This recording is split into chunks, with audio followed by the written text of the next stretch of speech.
నీకు నీ దేవునికి మధ్యలో ఉండవలసింది ఏంటి? విశ్వాసం. అంటే నీ విశ్వాసము ద్వారా నువ్వు దేవునికి కనపరచు. నీ విశ్వాసము ఎలా ఉండాలి? దేవుడు చేసిన అద్భుతాలకు నీ విశ్వాసం ఎట్లా ఉండాలంటే అది నీ జీవిత కాలం అంతా కూడా కృతజ్ఞత కలిగిన హృదయముగా ఉండాలి నీ హృదయం. అప్పుడు దేవుడు ఏం చేస్తాడు? మీ పైన కనికరపడి మీ రోగములను స్వస్థపరుస్తాడు. మీకున్నటువంటి సమస్యల నుండి మిమ్మల్ని బయటికి తీసుకొని వస్తాడు. దేవునికి అసాధ్యమైనది ఏది లేదు అని మరి ఆయన చెప్తా ఉన్నాడు కదా, నాకు అసాధ్యమైనది ఏదైనా ఉన్నదా? ఆయనకు అసాధ్యమైనది ఏది లేదంట. మరి లేనప్పుడు ఈరోజు నీ సమస్య ఎంతో ఉంటుంది ఆయన ముందు? చాలా చిన్నది. మరి నువ్వు ఏం చేయగలగాలి? ఆయనను పట్టుకొని నువ్వు విడిచిపెట్టవు. హల్లెలూయా కదా. కేకలేస్తా ఉన్నాడు, దావీదు కుమారుడా, దావీదు కుమారుడా. ఇంకా ఈయన వైపు చూశాడు, ఒక మాట అడిగాడు. ఏమడిగాడు? చక్కటి మాట ఉంటుంది అక్కడ. మరి ఆ వ్యక్తి ఎప్పుడైతే ఆ మాట విశ్వసించి ఆయన వైపు చూశాడో, యేసుక్రీస్తు కూడా మరి ఆయనను చూసి ఆయన పైన కనికర పడ్డాడు. ఈరోజు నువ్వు కూడా ప్రార్థన చేస్తూ ఉన్నావు. నువ్వేం చేస్తూ ఉన్నావు? ప్రార్థన చేస్తూ ఉన్నావు. కన్నీరు విడిచి నువ్వు ప్రార్థన చేస్తూ ఉన్నావు. నీ బాధ అంతా కూడా దేవునికి తెలియజేస్తా ఉన్నావు. కొన్నిసార్లు డౌట్ వస్తే, దేవుడు వింటాడు నా ప్రార్థన? దేవుడు వింటాడా? దేవునికి తెలుసా దేవుడు వింటాడు? దేవుడు అసలు ఉన్నాడా? దేవుడు వింటున్నాడా? దేవుడు వింటాడు, దేవుడు చూస్తాడు, దేవుడు గమనిస్తాడు, దేవుడు పట్టించుకుంటాడు. ఎందుకంటే దేవునికి నువ్వంటే అంత ఇష్టం. హల్లెలూయా. దేవునికి నువ్వంటే చాలా ఇష్టం. దేవునికి తన పిల్లలంటే చాలా ఇష్టం. అందుకే వారి కొరకు తన ప్రాణమును పెట్టాడు. హల్లెలూయా. ఎంతగా ఆయన ప్రేమిస్తే నీకోసం నా కోసం ఆయన ప్రాణం పెడతాడు కదా. హల్లెలూయా, హల్లెలూయా. వారి మీద కనికరపడి వారిలో రోగులైన వారిని స్వస్థపరిచాను. అందుకని ఇక్కడ చూస్తాం ఏంటంటే దేవుని కరుణ మరి ఇక్కడ ఆయన వెల్లడిపరుస్తా ఉన్నాడు, తెలియజేస్తా ఉన్నాడు. దేవుని కరుణను ఇక్కడ వారిపైన చూపిస్తా ఉన్నాడు. హల్లెలూయా. దేవునికి మహిమ కలుగును గాక. యోహాను సువార్త 11వ అధ్యాయం 4వ వచనం. యేసు అది విని ఈ వ్యాధి మరణము కొరకు వచ్చినది కాదు గాని, ఈ వ్యాధి మరణం కొరకు వచ్చినది కాదు కానీ దేవుని కుమారుడు దాని వలన మహిమపరచబడినట్లు. ఏమంట?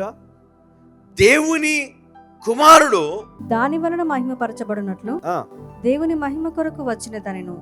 ఈ వ్యాధి మరణం కొరకు వచ్చినది కాదు, దేవుని మహిమ కొరకు వచ్చినదనెను. హల్లెలూయా.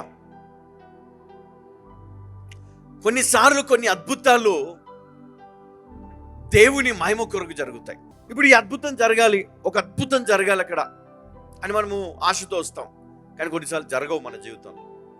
మనం అనుకుంటే వాళ్ళందరికీ జరిగాయి కదా, దేవుడు వాళ్ళని స్వస్థపరిచాడు, వీళ్ళని స్వస్థపరిచాడు, దేవుడు వాళ్ళను ఆశీర్వదించాడు, వీళ్ళని నన్ను ఎందుకు ఆశీర్వదించలేదు కదా. దేవుడు వాళ్ళకి ఇచ్చాడు గర్భఫలం, దేవుడు వాళ్ళకి ఇచ్చాడు మంచి సంబంధం, కానీ నాకెందుకు ఇవ్వలేదు, నాకెందుకు రాలేదు, నేనెందుకు బాగుపడలేదు, నా జీవితం ఎందుకు కట్టబడట్లేదు.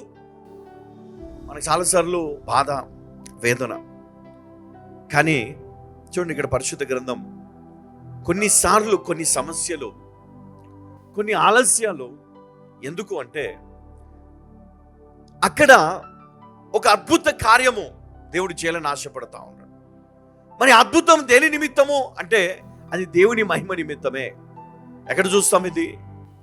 లాజర్ చనిపోయినప్పుడు మరి ఆయనను సమాధి చేస్తారు. సమాధి చేసి మరి అందరూ ఇంక అనుకున్నారు ఆ శవము కూలిపోయింది, పాడైపోతూ ఉంటుంది.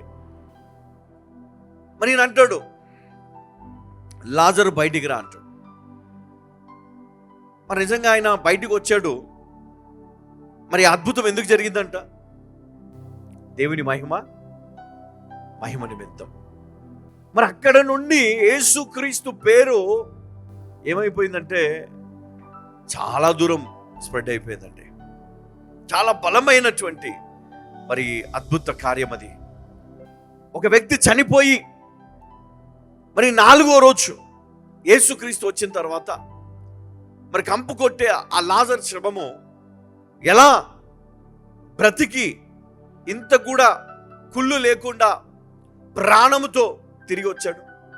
ఇది దేవుని మహిమ నిమిత్తం జరిగింది.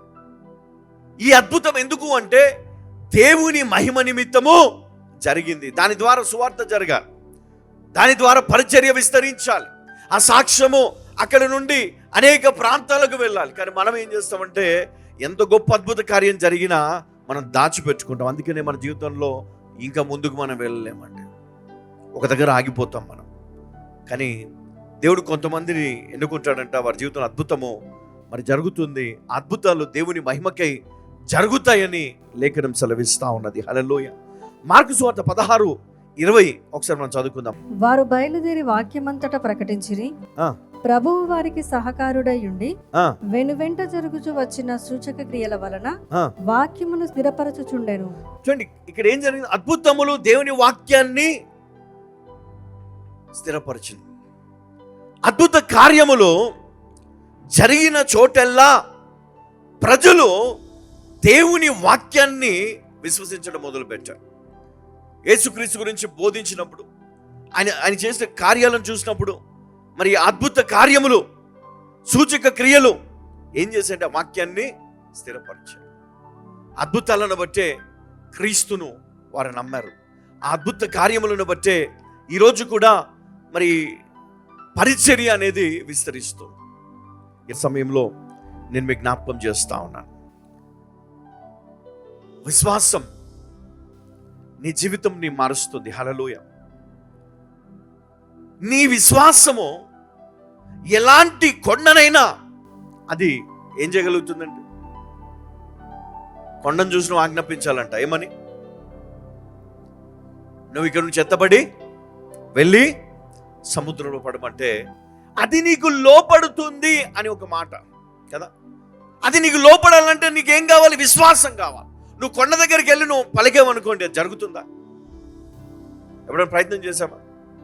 కనీసం ఇప్పుడు పక్కన ఉన్నటువంటి ఏదైనా వస్తువుని మీరు ఆజ్ఞాపించండి, వెళ్తుందా? వెళ్ళదు. ఎందుకు? మన విశ్వాసం వేరే. కానీ ఈరోజు దేవుని వాక్యం ద్వారా మీకు నేను జ్ఞాపకం చేస్తున్నాను, నీవు గనక దేవుణ్ణి ఘనపరచాలనుకుంటే, దేవుడు చేసిన కార్యములను బట్టి ఆయన యందు విశ్వాసం ఉంచితే ఆయన నీకోసం ఏదైనా చేయగలుగుతాడు. నీవు కొండను చూసి ఆజ్ఞాపించినా, కమ్మలి చెట్టును చూసి నువ్వు ఆజ్ఞాపించినా, నీ రోగమును చూసి ఆజ్ఞాపించినా, దయ్యమును చూసి ఆజ్ఞాపించినా, నీ సమస్యను చూసి నువ్వు గద్దించినా అది నీకు లోబడుతుందని జ్ఞాపకం చేస్తా ఉన్నాను. హల్లెలూయా.